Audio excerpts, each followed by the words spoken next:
राधे कैसे हैं आप सब लोग। आई होप आप लोग अच्छे होंगे। आज की इस क्लास में हम लोग वर्ब का थर्ड पार्ट पढ़ेंगे। प्रीवियस क्लासेस में मैंने आपको बताया था कि वर्ब क्या होता है, उसे हम यूज कैसे करते हैं और सेंटेंसेस में वो कैसे प्रॉपर्ली वर्क करता है। प्लस मैंने सेकंड पार्ट में ये बताया था उसके टाइप्स, कि उसके टाइप्स में कौन कौन से टाइप्स थे और हमने कौन कौन से पढ़ लिए थे। मेन वर्ब पढ़ ली थी, हेल्पिंग वर्ब पढ़ ली थी, फाइनाइट पढ़ लिया था और उसका एक पार्ट बचा था लिंकिंग वर्ब। आज वो कंप्लीट करेंगे, प्लस नॉन फाइनाइट को finish करेंगे। So my name is Nikita Sharma and today we are going to starting our third topic या फिर आप कह सकते हो third part. So let's get started। Linking verbs के बारे में बात बताऊं तो जो लिंकिंग वर्ब्स है वो हमारे कनेक्टिंग वर्ब, ठीक है। कनेक्शन दिखाते हैं ना। लिंक मतलब क्या, दो चीजों में लिंक करना। तो इसमें जो सेंटेंसेस का लिंक होता है वो लिंकिंग वर्ब्स के थ्रू होता है, ठीक है। This verbs link subject with the further information. इसमें क्या होता है, सब्जेक्ट के साथ में कोई फर्दर इंफॉर्मेशन ऐड ऑन होती है जिसको हम लोग यूज करते हैं as a linking verb show करने के लिए कि हाँ वो सब्जेक्ट अगर ही है तो उससे रिलेटेड उस ही के बारे में क्या बताया गया है, ठीक है। अगर मैं कहूँ ही इज अ इंजीनियर, तो जो इंजीनियर है मतलब इंजीनियर कौन है, वो ही है, तो वो ही की इंफॉर्मेशन इंजीनियर दे रहा है। तो ऐसे जो वर्ड्स होते हैं उनको लिंकिंग वर्ब्स बोला जाता है। अगर मैं कहूँ linking verbs are used to connect subjects with the information about that subject, मतलब कि वही सब्जेक्ट्स को कनेक्ट करने वाले जो इन्फॉर्मेशन देंगे एज अ ऑब्जेक्ट बनकर, ठीक है। फॉर एन एग्जांपल मैंने यहाँ पे दिया आपको I am a doctor. I am a doctor, जो आई है वो इन्फॉर्मेशन दे रहा है डॉक्टर की। आई जो है वो कौन है, डॉक्टर है। अगर मैं कहूँ आई एम अ टीचर, तो मेरी इन्फॉर्मेशन कौन दे रहा है, मेरा आई, मतलब मैं खुद दे रही हूँ कि I am a teacher, so that's only I am a doctor. तो वो लिंक कर रहा है, तो ये क्या है, हमारा डायरेक्ट ऑब्जेक्ट है, ठीक है। अगर मैं बात करूँ कुछ कॉमन लिंकिंग वर्ब्स भी होते हैं जिनके थ्रू हम लोग पता कर सकते हैं कि कौन कौन से होते हैं। अगर मैं कहूँ वर्ब्स टू बी, मैंने बोला verbs to be, is am are, was were, has been, have been, is being, are being, etc। ऐसे बहुत सारे वर्ब्स होते हैं जिनका चेंज हो जाता है, ठीक है। they are being misused, they are being misused, it means कि वो लोग मिसयूज हुए हैं, कि जो दे है वो यहाँ की इंफॉर्मेशन ले रहा है। मिसयूज जो है वो दे की इंफॉर्मेशन दे रहा है। इट मीन्स कि ये भी क्या है, लिंक है। ये हमारा वही सब्जेक्ट प्लस ये प्लूरल सब्जेक्ट है, ठीक है। ये हमारा ऑब्जेक्ट हो गया, बीच में आर बीइंग आ रहा है, और आर बीइंग मैंने आपको अभी वर्ब्स टू बी के अंदर करवाया था, ठीक है। मोस्ट लिंकिंग वर्ब्स की जब मैंने बात की थी। अगर मैं एक और बात बताऊं कि अदर लिंकिंग वर्ब्स, बहुत सारे लिंकिंग वर्ब्स दूसरे होते हैं जो सिर्फ और सिर्फ अपने लिंकिंग वर्ब की तरह भी यूज होते हैं और एक्शन वर्ब्स की तरह भी यूज होते हैं। अगर मैं बात करूं appear, seem, taste, remain, look, stay, become, grow, smell, turn, sound, feel, ये ऐसे कुछ वर्ब्स है जो कि ना क्या होता है लिंकिंग वर्ब्स के अंदर ये एज अ एक्शन भी यूज होते हैं और प्लस हमारे यहाँ पर ये लिंकिंग वर्ब की तरह भी यूज होते हैं। तो आपको यहाँ तक समझ में आया कि लिंकिंग वर्ब्स क्या होते हैं, हमें कैसे इन्फॉर्मेशन देते हैं एज अ सब्जेक्ट, वो ऑब्जेक्ट की क्या कर देते हैं, इन्फॉर्मेशन दे देते हैं, या फिर ऑब्जेक्ट जो होता है वो सब्जेक्ट के अकॉर्डिंग उसको लिंक कर देता है ताकि उसकी इन्फॉर्मेशन हमारे पास आ जाए। ऐसे में और आपको चेंजेस बता देती हूँ इसे क्या।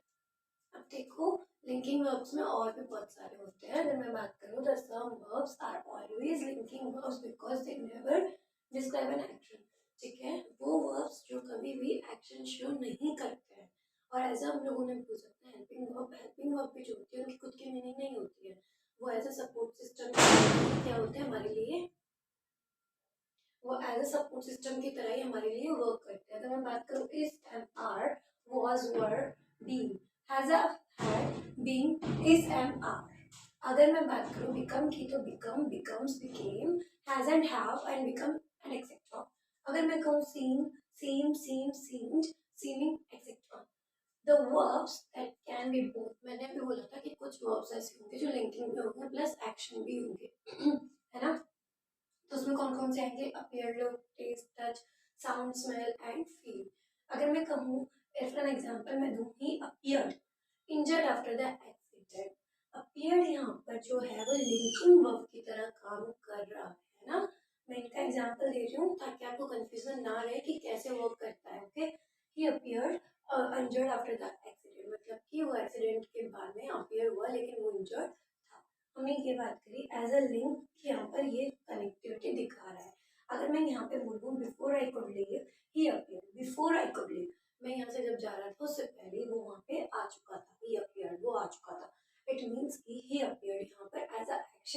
है उस इंसान के लिए एक्शन यूज हो रहा है कि वो वहाँ पे आ चुका था, ठीक है।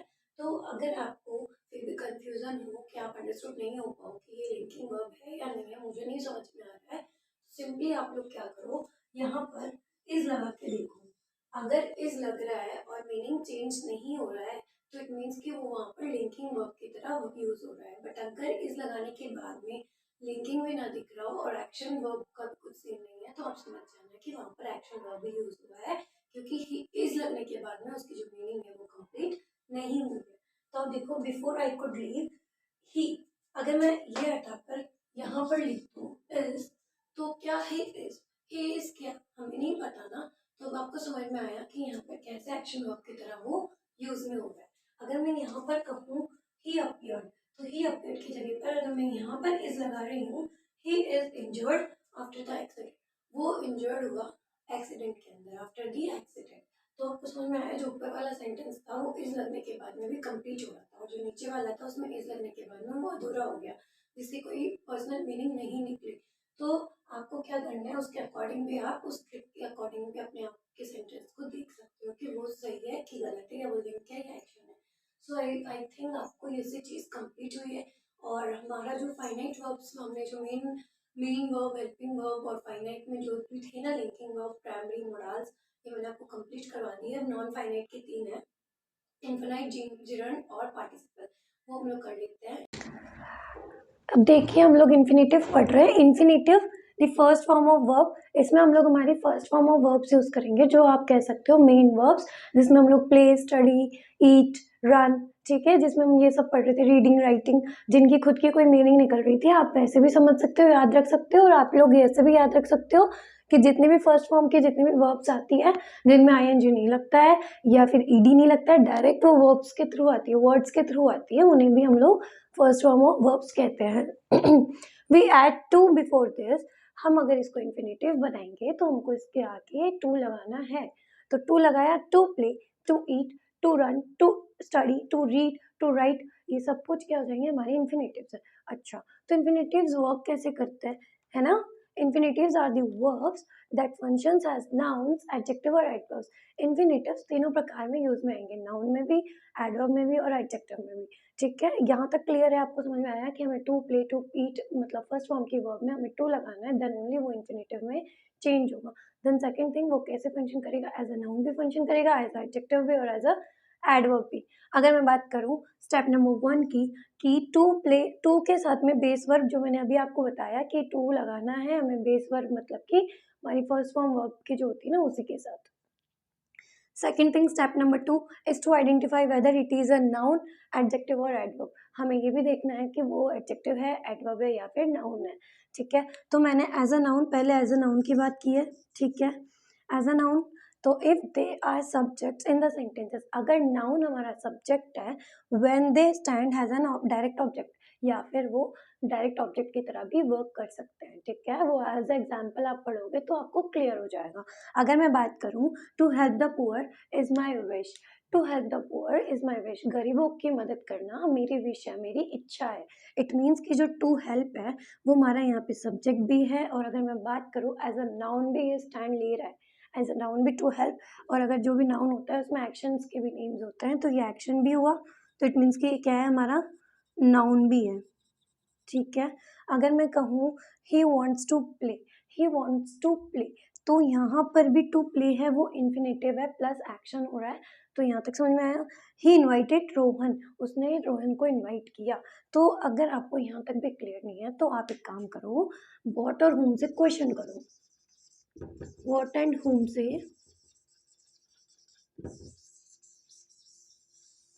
वॉट और होम से क्वेश्चन कर लीजिए, ठीक है। अगर मैं बात करूँ ही इन्वाइटेड रोहन, होम ही इन्वाइटेड, किसको बुलाया है, home he invited, it means कि कंप्लीट सेंटेंस बन रहा है, तो इट मीन्स कि ये नाउन में आ जाएगा। अगर मैं बोलूँ he wants to play, who या व्हाट ही वांट्स, उसे क्या चाहिए, ठीक है, he wants to play.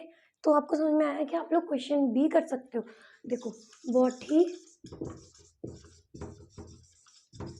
what he wants, whom you invited, you have to remember the functions plus points to understand the sentences according to their meanings. You have to form the questions also, then only you can be easily understand or easily choose what is right and what is wrong. Sometimes you are just confused between the adjective, nouns or adverb. So just now you have to just think about what we are reading in the sentences and what the sentence is asking or giving you information about that topic or about the sentences. So then it will be too easy to understand. Okay, I think आपको यहाँ तक समझ में आया. हम लोग as an adjective as an adverb भी समझ लेते हैं ताकि आप ज़्यादा अंडरस्टूड हो. अब एज एन एडजेक्टिव हम देख लेते हैं. He needs a book to read. ठीक है, अभी यहाँ तक ठीक था. वॉट ही मतलब ही नीड्स अ बुक. ठीक है, ये यहाँ तक कंप्लीट बन जाता कि ही नीड्स अ बुक, बट इसमें हमने टू रीड भी लगाया. पहले यहाँ देख लेते हैं कि जो ही है वो हमारा कौन है, सब्जेक्ट. जो नीड है वो हमारी क्या है, मेन वर्ब है, जिसका मतलब निकल रहा है नीड मतलब उसको चाहिए. ठीक है, अ बुक ये हमारा ऑब्जेक्ट है. It was are direct object also. ठीक है, देन हम लोग अगर बात बढ़ेंगे यहाँ to read. First thing to read जो है वो हमारा इन्फिनेटिव का है, क्योंकि मैंने बताया था कि जो टू है वो यहाँ पर लगेगा ना बेस वर्ब के साथ में. तो टू रीड लगा, रीड भी वही हुआ, बेस वर्ब हमारी फर्स्ट फॉर्म ऑफ वर्ब भी है, तो टू रीड है. तो टू रीड लगाया फर्स्ट थिंग, तो ये इन्फिनेटिव हो गया. सेकेंड थिंग ये हो गया कि ये भी ऑब्जेक्ट निकला. अब एक साथ तो सेंटेंस में ऑब्जेक्ट आएगा नहीं ना. जैसे आप लोग कहीं जा रहे हो ना पिज़्ज़ा विज़्ज़ा खाने, तो वहाँ पर बहुत सारे मतलब हमारे पास ऑप्शंस होते हैं. ठीक है, तो हम लोग उसमें कॉम्प्लीमेंट्री में ड्रिंक ले लेते हैं, कोल्ड ड्रिंक ले लेते हैं, या फिर चिप्स या फिर french fries, what you want you just take them, है ना.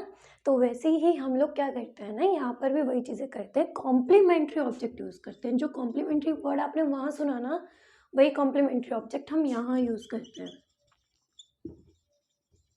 Complementary object.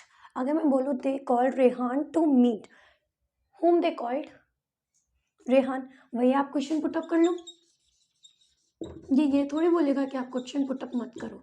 आप क्वेश्चन पुटअप करो. व्हाट ही नीड्स, उसे क्या चाहिए. ठीक है, they call Rehan to meet. ये टू मीट जो है वो भी इन्फिनेटिव है. सेकेंड थिंग ये भी क्या है, कॉम्प्लीमेंट्री ऑब्जेक्ट है. अंडरस्टूड. ठीक है, अब आपको समझ में आ रहा है. दे जो है वो हमारा सब्जेक्ट भी है प्लस वो प्लूरल फॉर्म भी है. तो आपको कॉल जो है वो हमारी मेन वर्ब है, जिसे हम कह सकते हैं कॉल, कॉल्ड, कॉल्ड, है ना. तो वो वाली है, ये भी हमारी क्या है, मेन वर्ब है. तो मैं यही कह रही हूँ आप लोगों से बार बार कि जो स्ट्रक्चर मैंने आपको बताया था, सब्जेक्ट, मेन वर्ब, ऑब्जेक्ट, वो आप लोग रिमेंबर रखो. जब भी आप कोई सेंटेंस करो तो आप पहले उनको डिफ्रेंशिएट कर लो, ताकि अगर सेंटेंस के अंदर और चीज़ें बच रही है ना, यू हैव टू देन आपको खुद को याद आ जाएगा यार, कि रिमेंबर कर लोगे, रिकग्नाइज हो जाएगा कि आपने आगे क्या पढ़ा है. तो जितना मतलब स्टेप बाय स्टेप आप चलोगे ना, आप उतना जल्दी इसको अंडरस्टूड कर पाओगे. ठीक है, और वैसे ही आपकी इंग्लिश बहुत अच्छी हो जाएगी. अगर मैं बात करूँ एज एन एडवर्ब की, तो वही I am happy to see you, है ना. आई तो वो है सब्जेक्ट, एम हमारा वर्ब. वर्ब भी लगा दूँ, क्योंकि हमने बात की थी ना अभी इज हमारा, जो कि वर्ब भी में आ रहा था, जिनकी कोई मीनिंग नहीं होती है, एज अ सपोर्ट सिस्टम वो खड़ा होता है. ठीक है, हैप्पी जिसके बारे में विशेषता बताई जा रही है, जिसके बारे में डिस्क्रिप्शन दिया जा रहा है, तो वो कौन आ जाएगा, हमारा एडजेक्टिव. टू सी, उसको दिखना है, तो वो एडवर्ब होगा फर्स्ट थिंग. ठीक है, दिखना.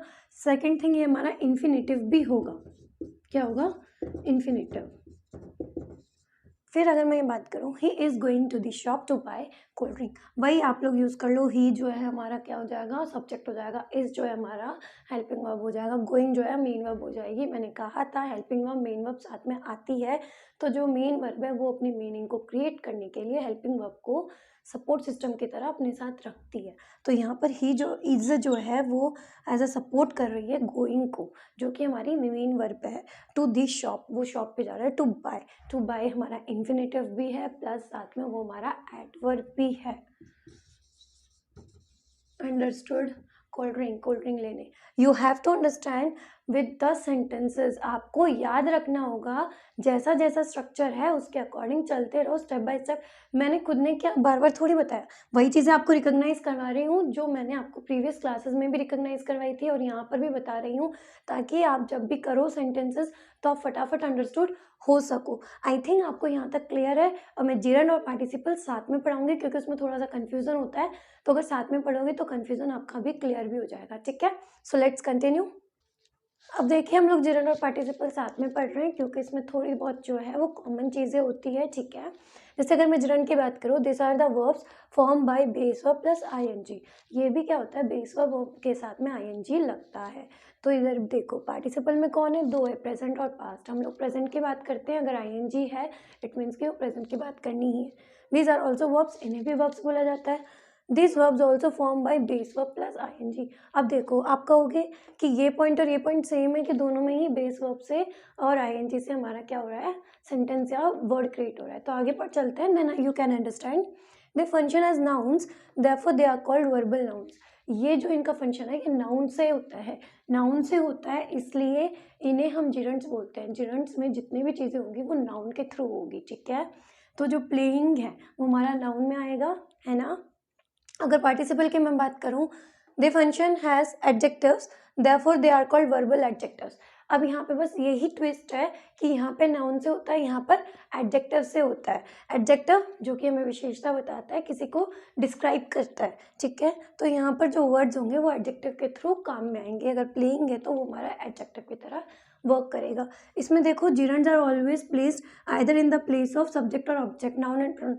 जिरंड हमेशा सब्जेक्ट और ऑब्जेक्ट में नाउन और प्रोनाउन ही लेता है, वो कभी भी एडजेक्टिव और एडवर्ब नहीं लेता है। आपको ये बात भी याद रखनी होगी, तो आपको जिरंड्स में कंफ्यूजन नहीं रहेगा। और देखो exercising is good for health. Exercising जो कि हमारा सब्जेक्ट भी है और नाउन भी है, ठीक है। और अगर आई लाइक एक्सरसाइजिंग की मैं बात करूँ तो यहाँ पर ये एज अ ऑब्जेक्ट भी यूज़ हो रहा है, तो आपको समझ में आया, ठीक है। नाउन भी है ये। और अगर मैं इधर बात करूँ तो इधर क्या है, I saw him exercising. I saw him के आगे जो चीज़ें यूज़ हो रही है वो हमारा क्या है, कॉम्प्लीमेंट है। हम उसके अंदर कॉम्प्लीमेंट्री चीज़ें ऐड ऑन कर रहे हैं। लेकिन जो आई सॉ हिम है, तो आई तो subject, saw main verb, do हमारी डायरेक्ट, हिम जो है वो हमारी डायरेक्ट ऑब्जेक्ट है, प्लस एक्सरसाइजिंग जो है वो हमारा कॉम्प्लीमेंट ऑब्जेक्ट है। अगर मैं बात करूँ, the singing boy fell down from the stage. जो सिंगिंग बॉय है ना, सिंगिंग बॉय गाना गाता हुआ बच्चा कहाँ पर स्टेज से गिर गया। तो सिंगिंग जो है वो यहाँ पर एडजेक्टिव है, क्योंकि वो इस बॉय के बारे में बता रहा है कि वो कौन है, ठीक है। अब एक और चीज़ मैं क्लियर कर दूँ कि जिरंड्स को आप लोग कैसे पहचान सकते हो। हिंदी में अगर जो भी वर्ब्स होती है ना, जैसे खाना पीना सोना रहना, जिनमें ना का शब्द यूज हो रहा है, ना यूज हो रहा है, तो आप समझ जाओगे कि वो जिरंड है। अगर मैं कहूँ खाना सोना पीना रहना, जितनी भी चीज़ें, भागना खेलना कूदना, जितनी भी सारी चीज़ें हैं जहाँ पर ना आ रहा है, मतलब कि वो जिरंड्स में जाएगी। आपको ये क्लियर है। मैं एक और चीज़ आपको क्लियर कर दूँ, सब्जेक्ट और ऑब्जेक्ट के साथ में नाउन और प्रोनाउन ही वर्क करता है, एडजेक्टिव और एडवर्ब वर्क नहीं करता है। फॉर योर काइंड इन्फॉर्मेशन मैं यहाँ पर और लिख देती हूँ, सब्जेक्ट के साथ, सब्जेक्ट प्लस ऑब्जेक्ट के साथ यूज में आएंगे नाउन एंड प्रोनाउन, प्रोनाउन, ठीक है। और इनके साथ में adverb adjective plus adverb use में नहीं आएंगी। तो तो ये आपको क्लियर है। और एक और चीज़ मैं आपको क्लियर कर दूं कि आप इसको एक साथ पढ़ोगे तो आपको ये ज़्यादा इन्फॉर्मेटिव लगेगा और समझ में भी आएगा। आई होप आपको ये वीडियो अच्छा लगा हो, इन्फॉर्मेटिव रहा हो आपके लिए, आपने यहाँ से बहुत कुछ अंडरस्टैंड किया हो। अगर कोई भी क्वेरी हो तो आप लोग मुझे कमेंट करिए, मैं उसको नेक्स्ट क्लास में क्लियर कर दूँगी। आज हमारा ये टॉपिक यहीं पे फिनिश होता है, और कोई भी क्वेरी हो related to the topic, just comment on me and subscribe our channel and press the bell icon. So thank you so much. Have a good